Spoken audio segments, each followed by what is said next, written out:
नमस्कार साथियों, मैं राजेश शर्मा गांधीनगर विधानसभा में संगठन मंत्री था। 24 जनवरी 2025 तक मैं गांधीनगर विधानसभा में संगठन मंत्री था। संगठन मंत्री होने के नाते मैंने अपना काम बड़ी निष्ठा और ईमानदारी से निभाया। साथियों, मैं आपके संज्ञान में एक बात डालना चाहता हूं। जब लोकसभा में इलेक्शन था तो इन्होंने मुझे एक कार्य दिया कि आप लोकसभा इलेक्शन में 1000 रुपये वाले, ये मैं आपको फॉर्म दिखाता हूं कि पहले आप ये फॉर्म देखिए। इन्होंने मेरे से कहा कि आप अपनी माताओं बहनों के गांधीनगर क्षेत्र में आप इन फॉर्म को भरो।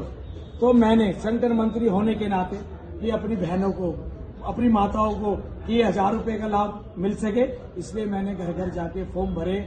जितना मेरे से हो सका, जितना मेरे साथियों से हो सका, मैंने ये घर घर जाके फॉर्म भरे। हमने लोकसभा इलेक्शन में ये 12,000 फॉर्म भरे। ये फॉर्म 12,000 मेरे ऑफिस में आज तक पड़े हैं। उसके बाद मैं एक चीज और आपको बताना चाहता हूं कि अब विधानसभा इलेक्शन आ गया। इन्होंने क्या करा, संगठन मंत्री मैं गांधीनगर विधानसभा था, इन्होंने मेरे को फिर एक जिम्मेदारी लगाई, पूरी दिल्ली में ही जिम्मेदारी लगाई, पर गांधीनगर में अगर कोई भी चीज होती है तो संगठन मंत्री के बगैर नहीं होती। इन्होंने मेरे को ये नई स्लिप दी कि हर महिलाओं को हम 2100 रुपये देंगे। तो मैंने संगठन मंत्री होने के नाते बड़ी निष्ठा से मैंने कहा मेरी माताओं बहनों को 2100 रुपये मिलेंगे तो उनका घर का खर्चा चलेगा, उनका बोझ कम होएगा। मैंने घर घर जाके, हर बूथ पे जाके ये फॉर्म भरे।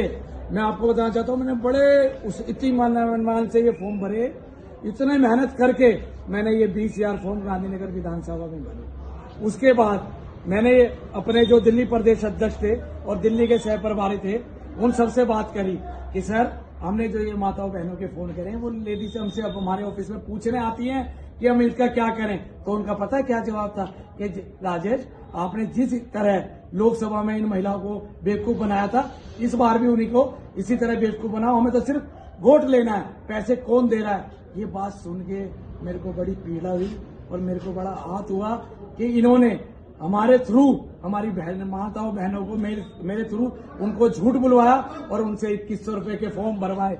उनके 2100 रुपये के फॉर्म तो मैंने भरे थे ना। आज माताएं बहनें मेरे से आंस लगाए बैठी थी कि हमारे अकाउंट में पैसे कब आएंगे। साथियों, मैं आपको बताना चाहता हूं कि अकाउंट में पैसे तो तब आएंगे जब इन्होंने अकाउंट नंबर लिया हो। ये देखो, अंजू जैन जी का फॉर्म है। सिर्फ इन्होंने हमें एक चीज और कही कि ये फॉर्म सिर्फ उनके बनेंगे जिनका दिल्ली में वोटर आई कार्ड है। तो मैं इनकी बातों को नहीं समझ पाया कि ये वोटर आईडी कार्ड क्यों मांग रहे हैं। ये वोटर आईडी कार्ड इसलिए मांग रहे थे कि जो वोटर है महिला दिल्ली की, उनको बेवकूफ बनाया जा सके और उनके वोट को छीना जा सके। तो मैं अपनी माताओं बहनों से कहना चाहता हूं कि ये जो भी हमने आपके फॉर्म भरे थे, मैं हाथ जोड़ के उनसे माफी मांगता हूं कि ये जो फॉर्म हमने भरे थे आपके बिल्कुल भी मेरे को शर्म आ रही है कहते हुए कि आपको बेवकूफ बनाया गया। सिर्फ वोट लेने की राजनीति थी, क्योंकि हमने आपका अकाउंट नंबर नहीं दिया। वो पैसा कहाँ आएगा? वो पैसा हवा में उड़ के तो आएगा नहीं, वो पैसा अकाउंट में डाला जाएगा। पर आप बताओ, जब हमने अकाउंट नंबर ही आपसे नहीं लिया तो पैसे कहाँ से आएंगे? क्योंकि कोई भी अगर सरकार की योजना आती है तो सीधे अकाउंट में आती है, कभी कैश नहीं आती। ये आपको समझना होगा। और मैं अपनी माताओं बहनों से हाथ जोड़कर, गांधीनगर की माताओं बहनों से मैं हाथ जोड़कर माफी मांग